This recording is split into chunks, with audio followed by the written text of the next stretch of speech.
Students हम discuss करेंगे important news के बारे में। First news is regarding the model code of conduct के पर्सपेक्टिव से है। स्टूडेंट्स अपोजिशन का जो पॉलिटिकल पार्टीज है उनके द्वारा मॉडल कोड ऑफ कंडक्ट के वायलेशन के पर्सपेक्टिव से एक कंप्लेंट है उसको रजिस्टर करवाया गया है इलेक्शन कमीशन के वहाँ पे।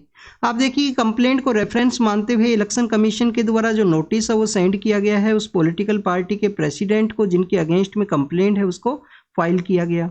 स्टूडेंट्स नोटिस के अंदर में इलेक्शन कमीशन के द्वारा कम्युनिकेट किया गया है कि आपके जो इलेक्शन कैंपेनर्स हैं उनको अपना पॉलिटिकल डिस्कोर्स है उसको रेज करना चाहिए, कोई भी ऐसी एक्टिविटी को नहीं कैरी करना है जिससे कि यहाँ पे मॉडल कोड ऑफ कंडक्ट का जो वायलेशन है वो देखने के लिए मिले। स्टूडेंट्स हमारे यूपीएससी के एग्जाम के पर्सपेक्टिव से आपको मॉडल कोड ऑफ कंडक्ट के बारे में जानकारी होना चाहिए।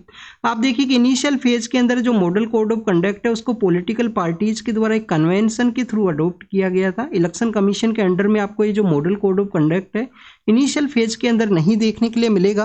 1960s के समय में पॉलिटिकल पार्टीज के द्वारा सभी पॉलिटिकल पार्टी को जो लेवल प्लेइंग फील्ड है वो मिल सके इलेक्शन कैंपेन के दौरान में, इस वजह से इसको अडॉप्ट किया गया। अगर हम लेटर फॉर्म के बारे में बात करें इलेक्शन कमीशन के द्वारा इसको अडॉप्ट कर दिया गया।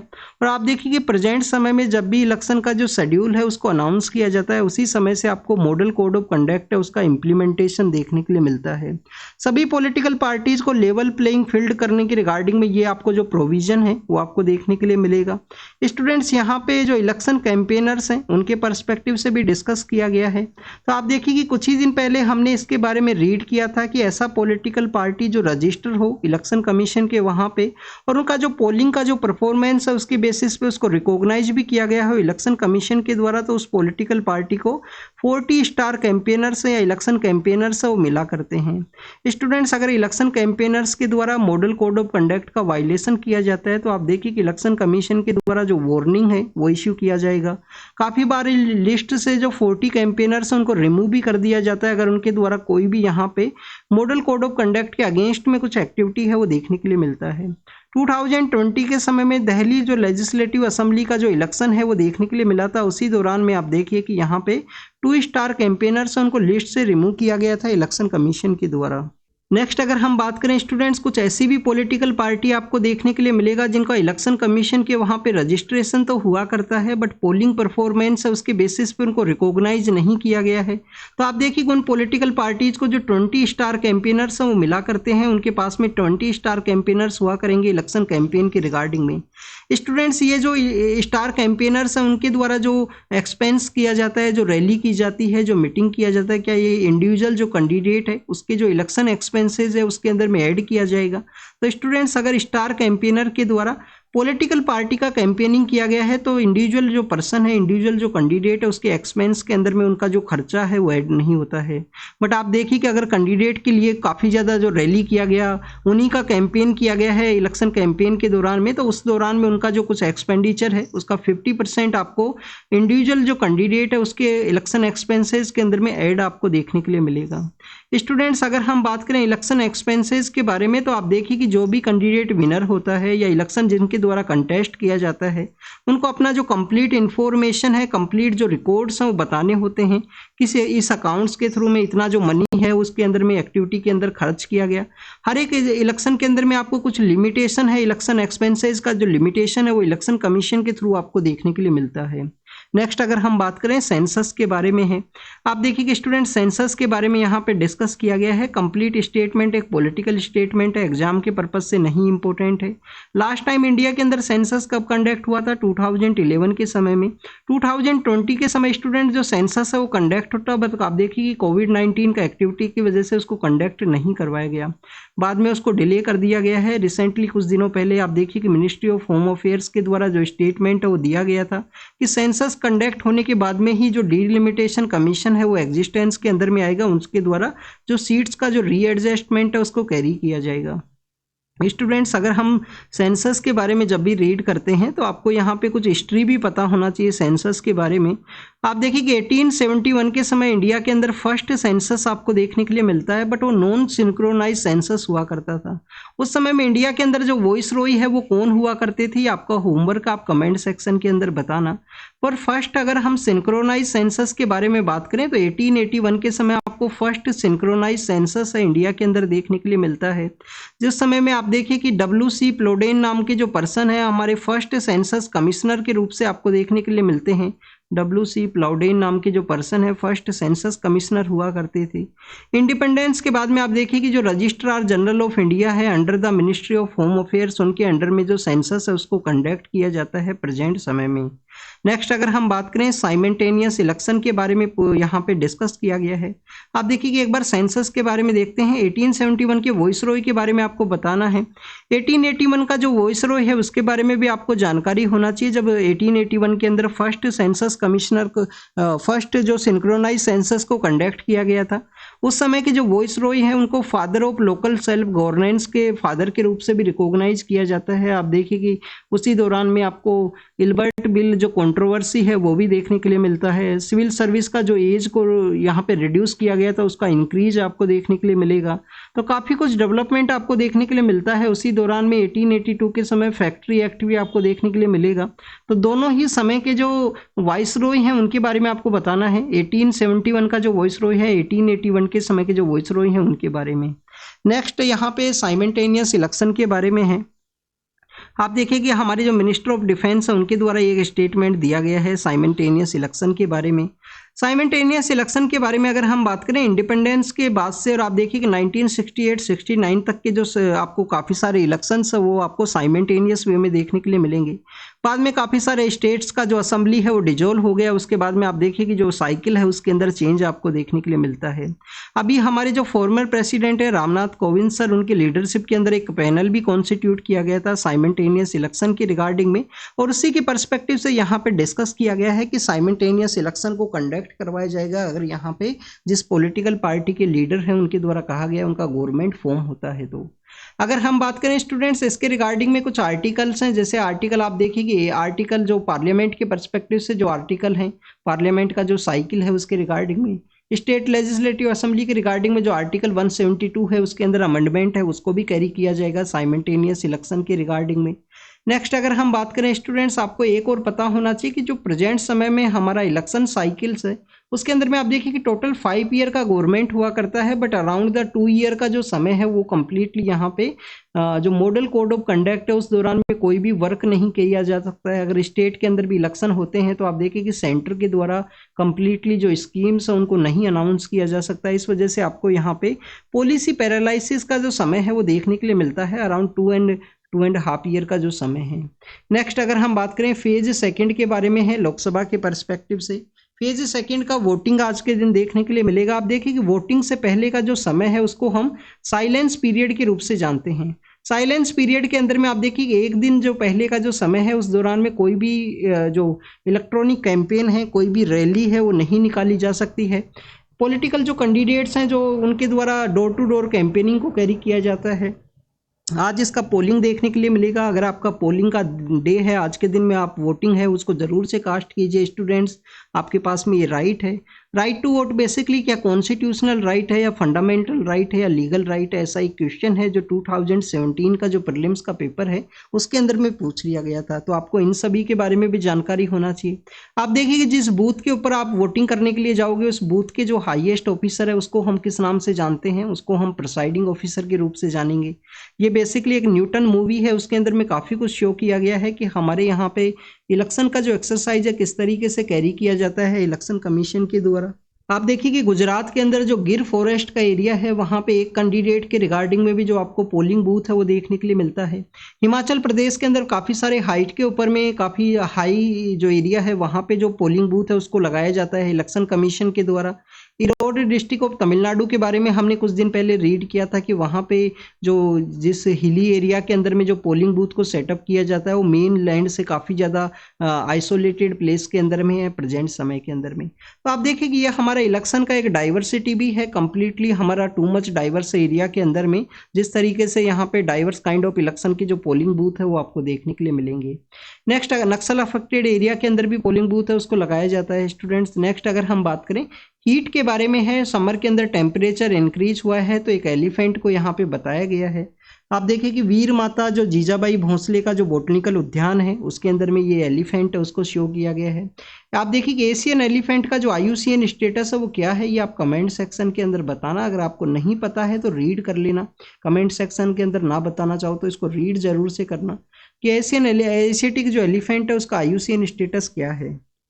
नेक्स्ट अगर हम बात करें एक ट्राइबल कम्युनिटी के बारे में है। आप देखिए कि डोंगरी कोंड नाम के जो ट्राइबल कम्युनिटी है उनका नक्सल एक्टिविटीज़ के शुरू जो नाम है वो देखने के लिए मिलता था, बट अब प्रेजेंट समय में उनका जो लोकेशन है वो कहाँ पे है, न्यामगिरी हिल्स के रिगार्डिंग में आपको एक प्रोटेस्ट भी देखने के लिए मिलता है। उड़ीसा के अंदर न्यामगिरी हिल्स के एरिया के अंदर सिचुएटेड है। अपना जो लाइफ का स्ट्रगल है उसके पर्सपेक्टिव से बताया गया है, कैसे बॉक्साइट का जो माइनिंग है उसके अगेंस्ट में इनके द्वारा जो प्रोटेस्ट है वो किया जाता है। इसके बारे में आपको जानकारी होना चाहिए कि प्रोटेस्ट किया गया है इनके द्वारा किसके पर्सपेक्टिव से, न्यामगिरी हिल्स के अंदर जो ऑक्शन को अलाउ किया गया था, बाद में सुप्रीम कोर्ट के द्वारा उसको कैंसिल किया गया। और इसके अलावा आपको डोंगरी कोंड नाम का जो ट्राइबल कम्युनिटी है उसके बारे में पता होना चाहिए, कहाँ पे प्रेजेंस है, उड़ीसा के अंदर में।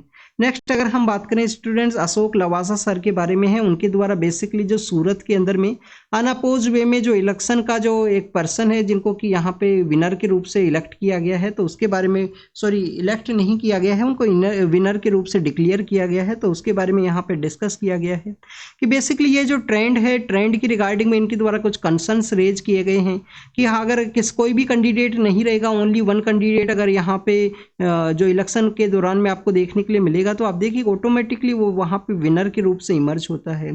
काफ़ी सारे यहाँ पे जो वोटर्स हैं उनको जो नोटा का जो प्रोविजन दिया गया है, नन ऑफ द अबाउ का जो कॉन्सेप्ट है वो दिया गया है, उसका भी एक्सरसाइज नहीं करवाया गया क्योंकि एक ही कैंडिडेट होने की वजह से आप देखिए उनको विनर के रूप से डिक्लेयर कर दिया गया। अपोजिशन के जो कैंडिडेट्स हैं जिनका जो प्रपोजर्स हैं उनका जो नंबर जो सिग्नेचर है उसके अंदर में कुछ डिफेक्ट्स देखने के लिए मिले थे, इस वजह से उनका नॉमिनेशन पेपर है उसको कैंसिल कर दिया गया था। उसी के रिगार्डिंग में कल भी हमने एडिटोरियल के पर्सपेक्टिव से रीड किया था। आप देखिए एग्जाम के रिगार्डिंग में कुछ इंफॉर्मेशन यहाँ पे इंपॉर्टेंट नहीं है। नोटा के बारे में तो आपको पता ही होगा, PUCL versus union of India का केस है जिसके थ्रू 2013 के समय इसको अलोकेट किया गया था कि आपका जो बैलेट पेपर है, जो बैलेट यूनिट है EVM के अंदर में, उसके अंदर लास्ट बटन है वो नोटा का आपको देखने के लिए मिलता है। क्या नोटा का वोट अगर यहाँ पे 99% वोट्स हैं वो अगर नोटा को गिरते हैं तो क्या यहाँ पे कोई कैंडिडेट है उसका जो इलेक्शन है वो कैंसिल हो सकता है? तो स्टूडेंट्स ऐसा कुछ भी नहीं है, नोटा का इम्पैक्ट आपको ओवरऑल रिजल्ट के ऊपर नहीं देखने के लिए मिलेगा। फास्ट जो मूविंग गुड्स हैं उनके बारे में यहाँ पे डिस्कस किया गया है। पतंजलि के जो मिसलीडिंग एडवर्टाइजमेंट्स हैं उनके बारे में यहाँ पे बताया गया है कि गवर्नमेंट को एक्ट करना चाहिए ऐसे जो मिसलीडिंग एडवर्टाइजमेंट्स हैं, फास्ट मूविंग जो कंज्यूमर गुड्स हैं उनके रिगार्डिंग में। और इंडिया के अंदर आप देखिए कि जो नॉन कम्युनिकेबल डिजीजेज हैं वो जिस तरीके से इंक्रीज हुआ है, और इस तरीके का जो फास्ट मूविंग कंज्यूमर गुड है, मिसलीडिंग एडवर्टाइजमेंट्स हैं, जो लोगों को माइंड सेट है, उसका जो परचेजिंग पावर है, उनका जो यहाँ पे डिफरेंट काइंड ऑफ फैसिलिटीज है उनको हैम्पर करता है। इसी के रिगार्डिंग में आप देखिए कि एडवर्टाइजमेंट का जो हमारे यहाँ पे काउंसिल है उनके द्वारा काफ़ी बार रेड फ्लैग किया गया है इस तरीके के जो एडवर्टाइजमेंट्स हैं उन्हें। तो एग्जाम के पर्पज से जो इंपॉर्टेंट इन्फॉर्मेशन है उसको ऑलरेडी हमने काफ़ी बार डिस्कस किया है स्टूडेंट्स। इसके बारे में 1955 का हमारे यहाँ पे जो मिसलीडिंग एडवर्टाइजमेंट्स के रिगार्डिंग में एक एक्ट देखने के लिए मिलता है जिसके थ्रू आपको कोई भी ऐसा एक्टिविटी को नहीं करना है जिससे कि मिसलीडिंग एडवर्टाइजमेंट हो। कंज्यूमर मिनिस्ट्री के द्वारा भी आप देखिए कि काफ़ी बार कोचिंग इंडस्ट्रीज के जो मिसलीडिंग एडवर्टाइजमेंट है उनके रिगार्डिंग में भी एक्शंस लिए गए हैं। मालदीव के बारे में है, मालदीव और इंडिया के रिलेशंस जिस तरीके से चेंज हुए हैं, इंडिया को इन रिलेशंस को स्ट्रॉन्ग करने का ज़रूरत है क्योंकि आप देखिए कि ऐसा ना हो कि मालदीव हमारे कंप्लीटली आउट ऑफ ग्रिप के अंदर चला जाए, चाइना का जो कंप्लीटली चाइना की कंट्रोल के अंदर आपको देखने के लिए मिले। क्योंकि आप देखिए मालदीव के द्वारा इंडिया का जो डिफेंस फोर्सेज है उनके विड्रॉल के रिगार्डिंग में कहा गया था। मालदीव के द्वारा कहा गया कि यहाँ से जो हाइड्रोलॉजिकल एक सर्वे है उसके अंदर भी पार्टिसिपेट करने से मना कर दिया गया था। कोलंबो कॉन्क्लेव आपको देखने के लिए मिलता है, उसके अंदर भी उनके द्वारा पार्टिसिपेट नहीं किया गया था यहाँ पे मालदीव के द्वारा। तो बेसिकली यहाँ पे डिस्कस ये किया गया है कि मालदीव को, इंडिया को अपने जो रिलेशंस हैं उनको स्ट्रेंथन करने का ज़रूरत है मालदीव के साथ में, जिससे कि आप देखिए कि नाइबरहुड के अंदर जो चाइना का जो प्रेजेंस है वो ना इंक्रीज हो। नेक्स्ट गाजा स्ट्रिप के बारे में है, यूएस का जो रोल है उसके बारे में डिस्कस किया गया है। एग्जाम के पर्पज से ज़्यादा कुछ इंपॉर्टेंट नहीं है। यूएस फर्स्ट कंट्री बनता है जब इजराइल को क्रिएट किया गया था। आप देखिए कि यहाँ पे ये भी डिस्कस किया गया है कि डेविड कैंप का जो 1973 के जो बेसिकली कुछ आउटकम्स हैं उनको भी रिकॉग्नाइज किया गया है यूएस के द्वारा। इसके अलावा स्टूडेंट्स अगर हम बात करें यूएस का जो यूनिवर्सिटीज़ है वहाँ पे स्टूडेंट्स के द्वारा जो प्रोटेस्ट किया गया उसी के अंदर में यहाँ पे डिस्कस किया गया है कि वर्ल्ड सेंट्रल किचन के ऊपर जिस तरीके से अटैक हुआ, 35,000 के आसपास लोगों का वहाँ पे डेथ हुआ है गाजा स्ट्रिप के अंदर में, तो यूएस को अपना एक रोल है वो प्ले करना चाहिए उस एरिया के अंदर में। उसी के पर्सपेक्टिव से वर्ल्ड सेंट्रल किचन नाम का एक एनजीओ है जिसके ऊपर अटैक के दौरान में वहाँ के जो वर्क करने वाले जो पर्सन है उनका डेथ हुआ था, उसके बारे में भी आपको पता होना चाहिए। नेक्स्ट अगर हम बात करें ग्रीन क्रेडिट प्रोग्राम के बारे में है। ग्रीन क्रेडिट प्रोग्राम क्या है स्टूडेंट्स? इंडिविजुअल पर्सन और किसी भी कंपनी से रिलेटेड जो पर्सन है उन कंपनीज के द्वारा यहाँ पे अफोरेस्टेशन का जो एक्टिविटी है उसको कैरी किया जाएगा। इंडिविजुअल पर्सन और जो कंपनीज है उनके द्वारा आप देखिए कि मार्केट बेस एक जो ग्रीन चेन है उसको डेवलप किया जाएगा। उनके मार्केट बेस का जो यहाँ पे एक जो क्लेम्स है उसको इंसेंटिवाइज किया जाएगा इस ग्रीन क्रेडिट प्रोग्राम के थ्रू में। तो बेसिकली ग्रीन जो एक्टिविटी है, रिन्यूएबल जो एक्टिविटी है, उनका एक मार्केट डेवलप करना है, अफोरेस्टेशन के रिगार्डिंग में एक वैल्यू है उसको यहाँ पे डेवलप करना है। तो सिस्टम ऑफ ग्रीन एक्शन जो आपको इस ग्रीन क्रेडिट प्रोग्राम के थ्रू देखने के लिए मिलता है उसका मेन मोटिव यही है कि जो कुछ 6 to 7 सेक्टर्स हैं वो वहाँ पे सिलेक्ट किए गए हैं जहाँ पे आपको यहाँ पे रिन्यूएबल एनर्जी के पर्सपेक्टिव से जो एक्टिविटी है वो कैरी कर सकते हो। या किसी भी एरिया के अंदर में अफोरेस्टेशन को कर दिया जाएगा उसको बेसिकली ग्रीन क्रेडिट प्रोग्राम के अंदर ऐड किया जाएगा। आप देखिए कि जो डिग्रेडेड फॉरेस्ट का एरिया है उसको रिकॉग्नाइज किया जाएगा स्टेट गवर्नमेंट के द्वारा। स्टेट गवर्नमेंट के द्वारा जो डिग्रेडेड फॉरेस्ट का एरिया है उसको रिकॉग्नाइज किया जाएगा। वहां पे जो प्लांटेशन आपको देखने के लिए मिलेगा जिसके थ्रू कुछ क्रेडिट है वो रिसीव होगा इंडिविजुअल पर्सन को भी, किसी कंपनी को भी, उनको उनके द्वारा यूज किया जा सकता है अपने जो डिफरेंट वर्क्स हैं उनके अंदर में। ये ग्रीन क्रेडिट प्रोग्राम के पर्सपेक्टिव से है। बट आप देखिए कि इसके रिगार्डिंग में कुछ कंसर्न्स भी हैं। हमारे यहाँ पे जो डिग्रेडेड फॉरेस्ट है उसका कोई डेफिनेशन आपको नहीं देखने के लिए मिलता है। कहाँ पे ये जो अफोरेस्टेशन का जो एक्टिविटी को कैरी किया जाएगा, क्या यहाँ पे जो इंडिविजुअल जो कंपनीज है उनको बेनिफिट करने के पर्सपेक्टिव से इस प्रोग्राम को लॉन्च किया गया है, तो उसके पर्सपेक्टिव से कुछ कंसर्न्स भी हैं वो आपको देखने के लिए मिलते हैं। आप देखिए कि हमारे यहाँ पे 200 टाइप के जो फॉरेस्ट है वो देखने के लिए मिलते हैं जिसके अंदर में आपको डेक्कन पेनिनसुला है, लेह लद्दाख के रीजन की जो फॉरेस्ट एरिया है जहाँ पे आप देखिए कि जो ट्रीज का जो प्रेजेंस है वो काफ़ी कम आपको देखने के लिए मिलता है। तो अलग अलग एरियाज के अंदर में फॉरेस्ट का जो डेफिनेशन है वो डिफरेंट आपको देखने के लिए मिलेगा। तो उसी के अफोरेस्टेशन के बारे में यहाँ पे डिस्कस किया गया है। एनजेएससी के बारे में है, नेशनल जुडिशियल अपॉइंटमेंट कमीशन है। आप देखिए कि हमारा जो जुडिशरी का जो यहाँ पे जो इंडिपेंडेंस है उसको ये हार्म किया करता था, इसी वजह से जुडिशरी के द्वारा इसको नल एंड वॉइड के रूप से डिक्लेयर कर दिया गया।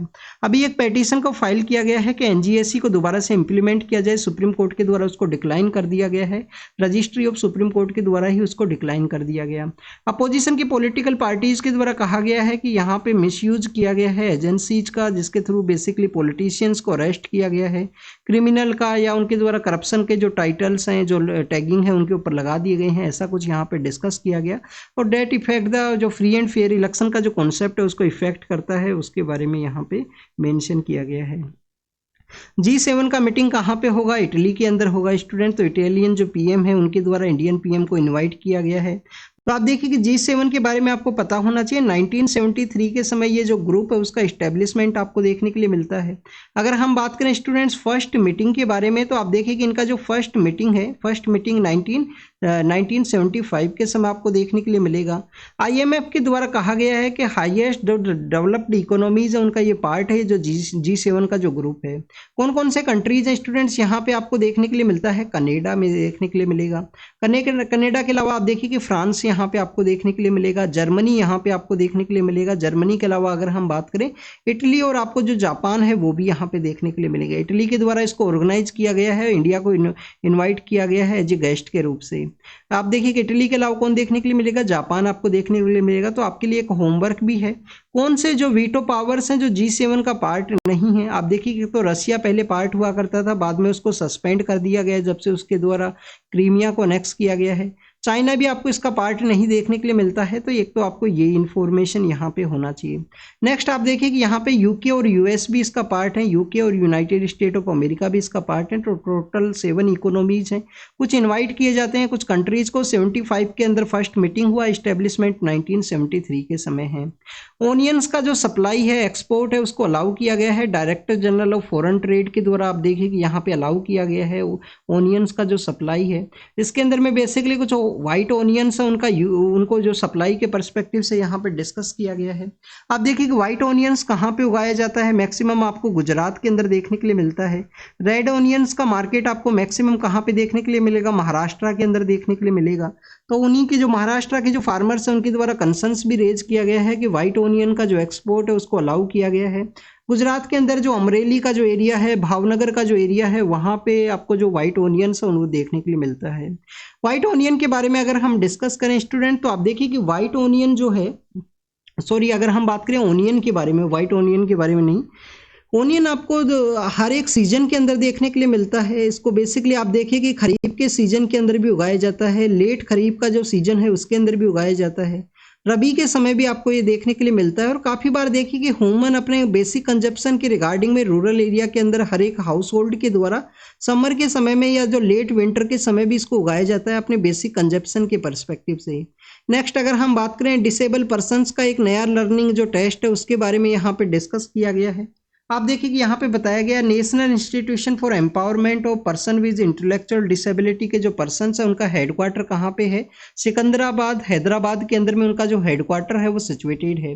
आप देखिए कि उनके द्वारा एक नया डिसेबिलिटी टेस्ट है उसको लाया जाएगा जिससे कि यहाँ पे पर्सनस को बेटर वे में रिकॉग्नाइज किया जा सके कि ये पर्सन है जो इंटेलेक्चुअल जो डिसेबिलिटीज है उनसे अफेक्टेड है। क्योंकि स्टूडेंट्स यहाँ पे बेसिकली देखने के लिए ये मिला था कि काफ़ी बार ऐसे पर्सन है जिनके द्वारा फेक सर्टिफिकेशन है उसको यूज कर लिया गया है।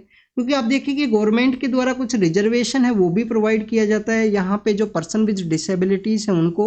तो रिजर्वेशन के बारे में अगर हम डिस्कस करें तो आपको जो 4% रिजर्वेशन है वो देखने के लिए मिलता है, 5% गवर्नमेंट के जो एड है वो देखने के लिए मिलता है। तो उसी के रिगार्डिंग में एक नया टेस्ट है उसको यहाँ पे इम्प्लीमेंटेशन के अंदर लाया जाएगा डिसेबल पर्सन को जो रिकॉग्नाइज करने के रिगार्डिंग में।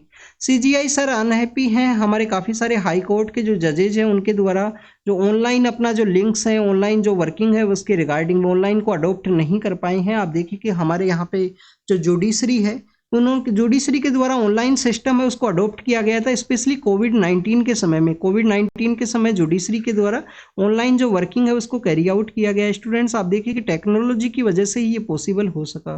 नेक्स्ट अगर हम बात करें जो इंडिविजुअल पर्सन के द्वारा जो कुछ यहाँ पे अर्न किया गया है उसके जो रिसोर्सेज हैं क्या वो भी कम्युनिटी से बिलोंग करते हैं, ये सुप्रीम कोर्ट के द्वारा पूछा गया है एक केस के अंदर में। आप देखिए कि आर्टिकल जो 39B है उसके पर्सपेक्टिव से यहाँ पे जो बेसिकली जो सुप्रीम कोर्ट के द्वारा क्वेश्चन किया गया है जो कम्युनिटी डिस्ट्रीब्यूशन या कम्युनिटी रिसोर्सेज के अंदर में किसी इंडिविजुअल पर्सन के द्वारा भी कुछ कमाया गया है उसको भी क्या यहाँ पे काउंट किया जाएगा। नेक्स्ट अगर हम बात करें स्टूडेंट्स, हजीबुल्ला के द्वारा जो इजराइल के जो क्लेम्स हैं उनको डिनाई कर दिया गया है कि जो सदर्न पार्ट ऑफ लेबनान के अंदर जो किलिंग हुआ है हजीबुल्ला का वो इजराइल के द्वारा नहीं किया गया है। उसी के पर्सपेक्टिव से हजीबुल्ला आपको लेबनान के अंदर देखने के लिए मिलेगा जो कि नॉर्दर्न पार्ट ऑफ इजराइल के वहाँ पे सिचुएटेड है। आप देखिए कि ये इजराइल आपको देखने के लिए मिलता है, यहाँ पे गाजा स्ट्रिप सिचुएटेड है, यहाँ पे आपको लेबनान देखने के लिए मिलेगा, इस एरिया के अंदर आपको जॉर्डन देखने के लिए मिलता है और यहाँ पे आप देखिए कि सीरिया यहाँ पे सिचुएटेड है। सीरिया का ये एरिया है जहाँ पे गोलन हाइट्स है, यहाँ पे आपको लटिंडी नाम का रिवर भी देखने के लिए मिलेगा। इस एरिया के अंदर में जो सनाई पेनिनसुला है इजिप्ट का वो सिचुएटेड है। लेबनान का यूज यहाँ पे है। आप देखिए कि रेड सी के अंदर में किसका प्रेजेंस देखने के लिए मिलता है, हौती रिबेलियंस का, और यहाँ पे हमास का प्रेजेंस है। तो 3H का जो कॉन्सेप्ट है वो आपको इजराइल के पर्सपेक्टिव से देखने के लिए मिलता है। मलेशिया के PM है, उनके कुछ केस के पर्सपेक्टिव से एग्जाम के पर्पज से नहीं इंपॉर्टेंट है। नेक्स्ट आप देखिए कि यहाँ पे US के रिगार्डिंग में डिस्कस किया गया है, वो भी एग्जाम के पर्सपेक्टिव से नहीं इंपॉर्टेंट है। आर्मेनिया और अजरबैजान का जो लैंड एग्रीमेंट है, लैंड ट्रांसफर का जो एग्रीमेंट यहाँ पे साइन हुआ उसके अगेंस्ट में प्रोटेस्ट किया गया है आर्मेनिया के अंदर में। आप देखिए कि नागोर्नो कारोबाग रीजन के बारे में भी है। हमास के द्वारा कहा गया है कि उनके द्वारा जो आर्म्स है उनको लेट डाउन कर दिया जाएगा अगर यहाँ पे पैलेस्टीनियन स्टेट है उसको इस्टेब्लिश कर दिया जाता है, जो 1967 के जो टॉक्स है उनके थ्रू में। नेक्स्ट अगर हम बात करें US का यूनिवर्सिटीज़ के अंदर में काफ़ी सारे लोगों को अरेस्ट किया गया है प्रो पैलेस्टीनियन जो प्रोटेस्ट है उसकी वजह से।